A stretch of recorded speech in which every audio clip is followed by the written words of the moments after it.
Is the Ontario education system providing today's students with the best possible learning opportunities and experiences?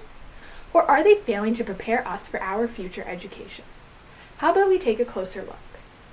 Throughout my several years of schooling, I have been lucky enough to experience firsthand the flaws of this corrupt system. First off, let's talk teachers.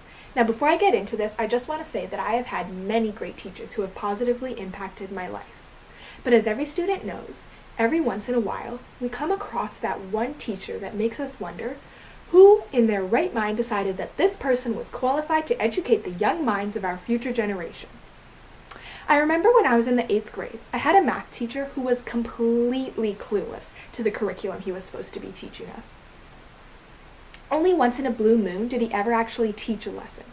Everything else I learned in that class that year was from tutorials off of YouTube. Even on tests, I would get answers wrong that I could have sworn were right. I took one home to my older sister, who tried it herself and got the exact same answer. So I then took it to my parents, who tried it themselves and got the exact same answer. I then took it to my grandparents, who tried it themselves and got the exact same answer.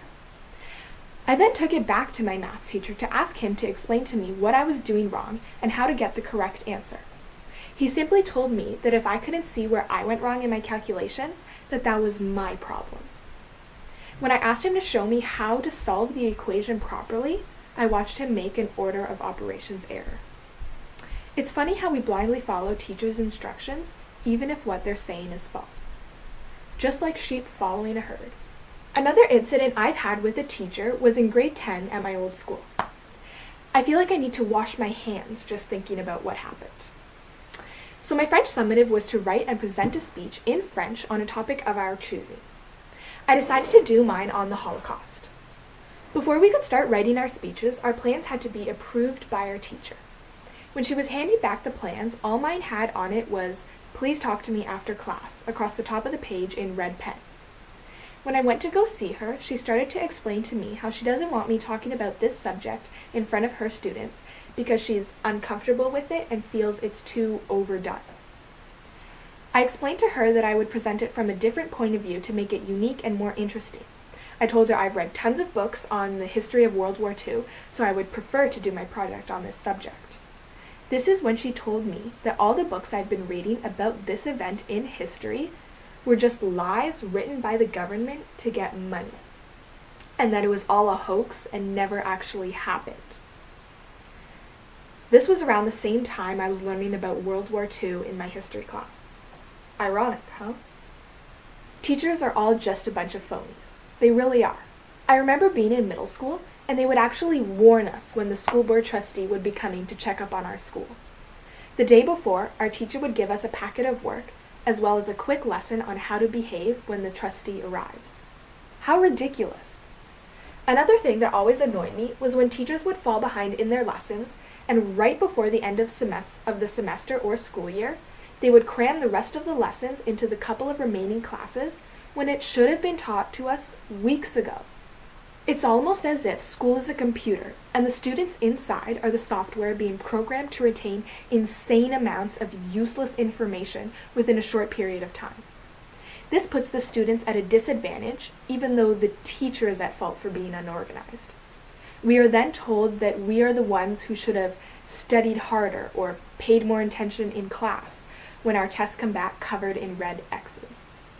Has anyone ever thought that maybe low test scores could also be reflected of the teacher and material taught? The last thing I want to cover is the new marking system. Whose dumb idea was it to fix something that was never broken?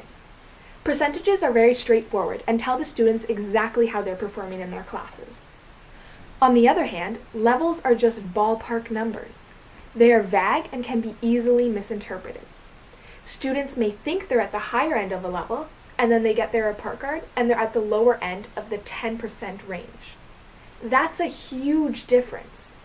As we're rapidly approaching the age where these marks determine whether or not we get into college or university, I, for one, would feel a lot less stress if I knew my exact marks in my classes. This would allow students to know in which areas they need to work harder, as well as by how much they need to raise their marks to get a certain scholarship or even make honor roll. It's also really confusing to me how each level doesn't have the same range. For example, a level 4 is between 87 and 94%, but a level 3 plus is between 77 and 79%. How is this even logical? I understand using this system for subjects like English, but for math and science, the answer is either right or wrong. The level marking system will not help anyone in the long run. Students are being prepared for the 100-meter dash when they should be preparing for the marathon. These are just a few examples of why education is failing students. I could likely think of a few others. All in all, I think it's time we take a step back and reevaluate our education system.